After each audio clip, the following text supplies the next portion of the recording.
Most people don't know what's holding them back, but you do because you listen to me, Sam, your self-care guru and journal junkie. Welcome to Journal Entries, your safe place where you can tune in weekly to get tips, tricks, and journal prompts to uncover your feelings, gain clarity, and make your move. Hello, hello. Welcome to this week's journal entry. I started this podcast with the intention of truly sharing my journal entries with you, sharing what I am going through and any revelations that I might have or ideas that I might have, and even hardships that I have or I'm going through, in hopes that if you are going through something similar, it helps you either directly or indirectly with what to do next or how to think differently so that you can start the process of feeling better, feeling more empowered, and overall feeling happier and more fulfilled and sure of yourself, because that is how I feel now. Myself now compared to when I first started journaling, December 19th of 2020, I feel like I'm a completely different person, and in huge part to journaling. I was scrolling Instagram, as I do, and I stumbled across this account that I'm going to dig into today with you, because there were 3 separate posts that this account had that I was just like, everything that I saw was just like, yes, that's me. Either what I'm currently going through, or definitely something that I've thought, or definitely something that has been written in my journal before and is so relatable. I think that as women, we all go through these thought patterns at one point in time or another. So I'm going to talk to you about shoulding on yourself, about gaslighting yourself. I've talked a little bit about gaslighting in relationships, a tiny bit, but we don't often think of how we might be gaslighting ourselves. So that's a really good one. And then at the end, I'm going to honor what we can release so that we can embrace something new. Before I get into that, I do just want to shout out the recovery room. So this is a 6-week group that I'm starting next week. So this is the final week to register for it. And this is for educators, including homeschooling mamas. And in this 6-week group, we are going to focus on you. You spend 9 months of the year or more pouring into your students. And this summer break, I really want you to feel like you can let everything go from the last school year, get in the right headspace of feeling however you want to feel currently, and decide how you want next year to feel, and then create systems and habits now that we can start practicing so that in the new school year, you will continue to feel that way. And dare I say, even prevent burnout. With journaling, I know that we can get to a place where burnout doesn't exist because we address things early on, that it doesn't progress to that. So if that sounds up your alley, or you know someone that might be into that, send them my way. The last day to register is July 30th, and we start on July 31st. Okay, so first up, we are going to talk about shoulding yourself. Stop shoulding yourself. So if you've never heard of this phrase, basically shoulding on yourself is when we say, I should be doing this. Here are some examples. I should be further along by now. I should do what makes them happy. I should stay in this relationship. I should look more like this person or be more like that person. I should be working harder, or I should be working longer. I should be eating this. Or also I shouldn't. I shouldn't be thinking about what I need. I shouldn't be doing this or that. We say this so often. So one journal prompt for you is, when do you find yourself saying these things, and what do you find yourself saying in particular? You'll start to notice some trends. And once you do, it'll be really easy to target them and to swap them. And I'm going to give you some ideas on that. But these ideas of how to think of those statements in a more positive light will be that much more impactful if you can identify where you are shoulding yourself, where you're putting those expectations of what you should or should not be doing. So that's the first step. And here is how we are going to switch it from should or shouldn't something to something more empowering. Instead of, I should be further along by now, anytime you think something along those lines, swap that with, I'm right on track for my own path. Instead of, I should do what makes them happy, swap that with, I don't have to live up to others' expectations. Instead of, I should look more like them, swap that with, I don't need to look like anyone else but myself. Instead of, I should be working harder and longer, swap that with, I am allowed to listen to my body and to take breaks when I need to. Another one that I like for this is that you don't need to work hard in order to rest. Rest hard so that you can work. Instead of thinking, I shouldn't be thinking about what I need, swap that with, it is not selfish to take care of myself and to know what I need. Hopefully those give you some ideas. And once you identify your shoulds and listening again to that list of swaps, think of what sort of sentence, of phrase empowers you. It might not be exactly what I just said, but based on who you are, what you're inspired by, what season of life you're in, and what you're going through, something will pop up. If you can quiet your mind and think, what is a more empowering statement that honors what I actually need, then it will be easier and more relatable to you. All right, moving on to gaslighting. I'm going to quickly look up the phrase gaslighting, because I think that it is, I don't know if I should say overused. It's just used a lot. Potentially in incorrect times is what I've heard people say. Gaslighting is a form of psychological abuse in which a person or a group causes someone else to question their own sanity, memories, or perception of reality. So these people might feel confused, anxious, or like they can't trust themselves or their own thoughts, intuition, things like that. There are a few different ways that people typically gaslight, or gaslighting tactics. So denial, something like, that never happened, is what might be said to you if you are being gaslighted. So denial, shifting blame, blaming you for everything, minimizing, saying you are overreacting, withholding, meaning they are keeping something from you, or I don't know what you're talking about. They're kind of like denying that, goes back to denial. Countering, somebody might say to you, you never remember things correctly. They're always countering what you say. Discrediting your thoughts or beliefs or your version of what happened. Deflection, what about the time that you did XYZ? So they kind of shift the story or the focus of what you're talking about to something else. I know somebody really good at that. Loving words as weapons. So someone that might say, I would never hurt you on purpose.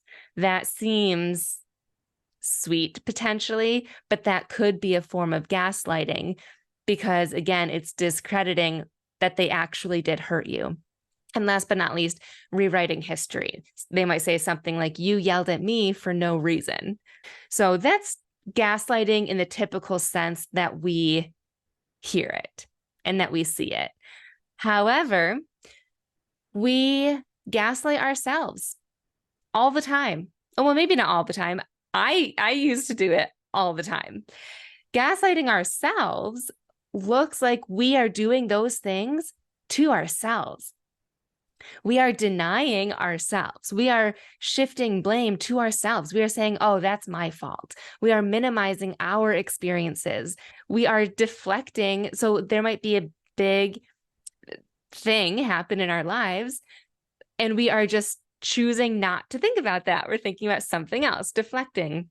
So many ways that we do this to ourselves. And so now I'm going to share with you some specific ways or like words that you might be telling yourself in your head that could be gaslighting yourself, and then what to say instead.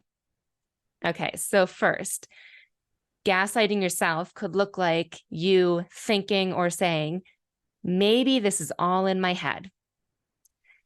Instead of thinking that, you can say to yourself, my experiences are real and valid. Instead of gaslighting yourself by thinking or saying, I shouldn't feel this way, swap that with, if it's sticking with me, it must be a trigger. Where do I need to heal? Instead of gaslighting yourself by thinking or saying, I shouldn't be upset. I'm sure that they didn't mean it, or I shouldn't be this upset. Swap that with, even if they didn't mean it meanly, it still hurt. Or even if they didn't hurt me on purpose, it still hurt. And lastly, instead of gaslighting yourself by thinking or saying, I don't deserve to be happy, swap that with, my past mistakes don't define my future. After listening to those examples, a journal prompt for you is to think of how you gaslight yourself. What are some things that you often say to yourself in your head? For some of you, this will come very easy, especially if you are in tune with the conversations that you have with yourself. And if you already journal, you might instantly be like, oh, yes, this is something that I tell myself. But often those statements are just ingrained in almost, I don't want to say who we are, but we sometimes can become attached to them. We believe that we are just a sensitive, overly sensitive person, right? And so we think that we always overreact, when in reality, that's gaslighting yourself. And instead, the belief is that you don't overreact. You are not overly sensitive. All of your feelings and experiences are real and valid. So just take some time, again, quiet your brain to allow yourself to think of just how you're feeling, any situations that might be happening in your life right now, and things that come up that you tell yourself. And are there any patterns?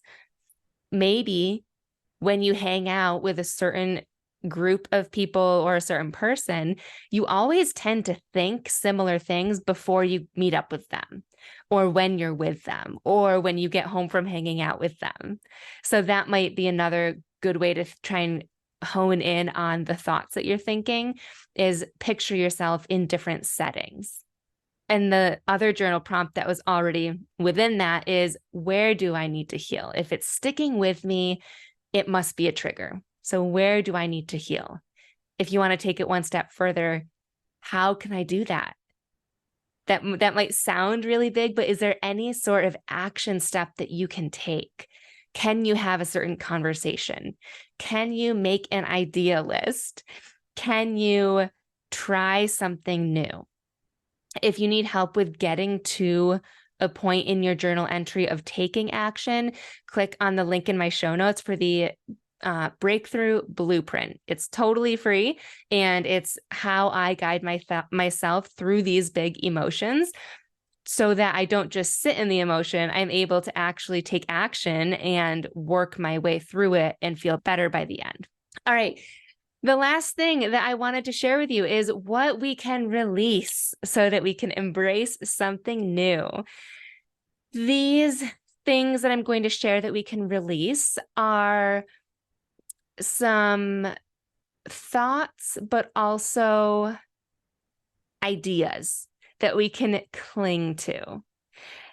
I would love for you to listen to these first, because I think that it will, again, trigger for you what are some of your beliefs that you prove to be true to yourself.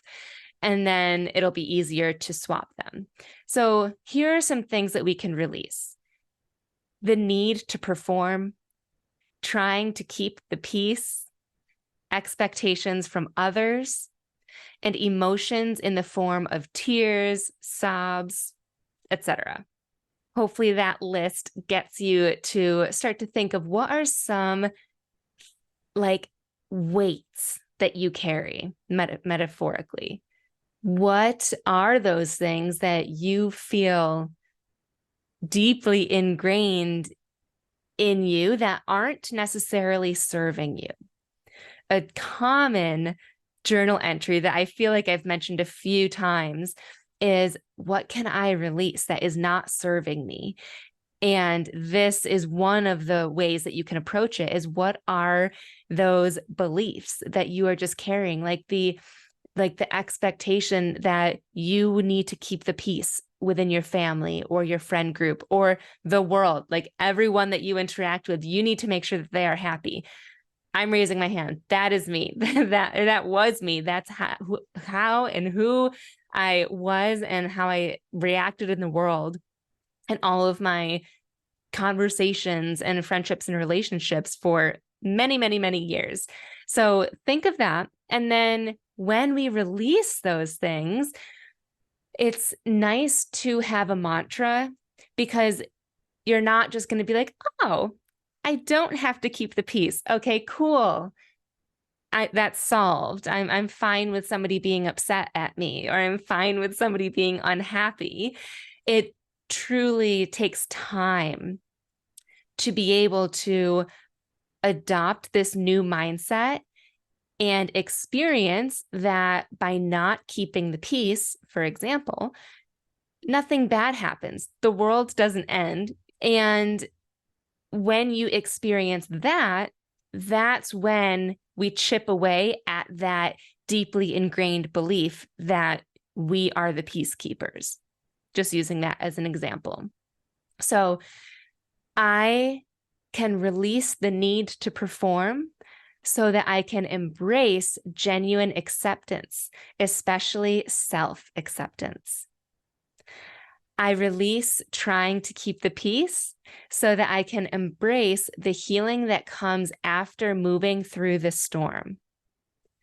I release expectations from others so that I can embrace my authentic self and others.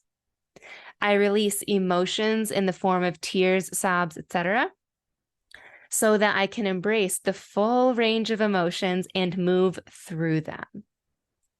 So what we're embracing is what comes when we release the thing that we're holding on to.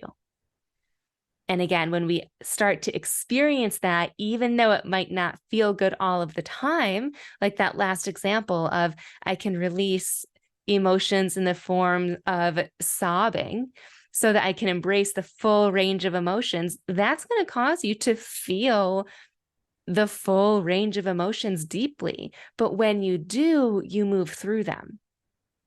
When you stop trying to keep the peace, there will be conversations and potentially arguments. But when you do work through those, there's much stronger relationships and connections. In fact, I mentioned in one of these episodes that I have an affirmation board. It is to the right of my desk right here. And basically, I wrote down all of the beliefs that I have deep down, and then I wrote an affirmation, kind of like these mantras. And I do have one about keeping the peace, and not just peace, but more so conversations and speaking up. Because for me, keeping the peace meant staying quiet, not ruffling any feathers. And so the affirmation that I came up with is, when I speak up, I allow my relationships to strengthen and deepen. And it's scary to think of speaking up because it's not always what people want to hear. But I do believe that my relationships are that much deeper and stronger because of it. And it's a really cool feeling. Another one that I love that I think some of you might need to hear, especially people pleasers, is my emotions are separate from others. They are able to have and to manage their emotions, as am I. And that reminds me that I can feel how I want to feel. They can feel how they want to feel. I do not have to fix their feelings. I needed to repeat that to myself often. Anytime I felt like someone that I cared about was upset or sad or frustrated, anytime they were having a big emotion, it was truly like tugging at my heart. And I like immediately started thinking, what can I do to make them feel better? But when I was really trying to break this cycle, I would notice their emotion and literally say to myself over and over again, they are allowed to feel that way. They can work through this. I don't have to. And it was really tough, but after time, it was so relieving. Like, it's not my responsibility, which some of you that don't struggle with that are like, duh. But I hope that those affirmations gave you some ideas of affirmations or mantras that you can have, so that when you do feel that weight and pressure and that you're carrying around, you can repeat these mantras in your head until you feel like you are able to loosen the grip and then to eventually release those things. I shared a lot of journal prompts with you today, and I'm going to put them all together and in the show notes. So definitely check that out and circle back to the show notes or just screenshot it so that you can talk about them and write about them in your journal. Also, I'm going to be sharing the actual photos because I shared a lot of if this, then that. So I'm going to share the photos with you if I can in the show notes. And if not, I'll share the direct links to the posts that I referenced, and you can save them or whatever you want to do with them, as well as links to the blueprint and the recovery room. Again, only a couple more days to register for that. Thank you so much for tuning in this week. As always, I so appreciate you, and I will talk to you soon. Thanks so much for tuning in to this week's journal entry. I love connecting with my listeners, so make sure you screenshot this episode and tag me on Instagram at samantha.s.says so I know you're listening. And don't forget to grab your free training and journal prompts at www.samanthapenkoff.com/podcast.